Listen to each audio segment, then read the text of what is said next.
శ్రీశైలంలో ఇప్పటికీ కూడా శిఖరేశ్వరము అని ఒక ప్రదేశం ఉంది.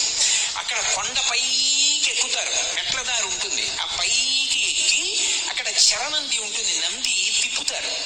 ఆ నందిని తిప్పినప్పుడు ఆ నందీశ్వరుడి యొక్క పాదముల కింద చిన్న కైవారంలా ఉంటుంది. అందులో 4 పదార్థములు వెయ్యాలి.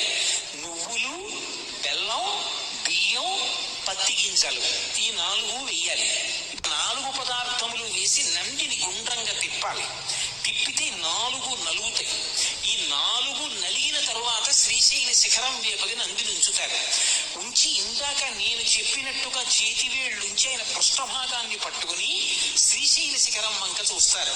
అలా ఎవరు చూశారో శ్రీశైల శిఖరం దృష్టా పునర్జన్మ న విద్యతే, వారికి ఇక పునర్జన్మ లేదు.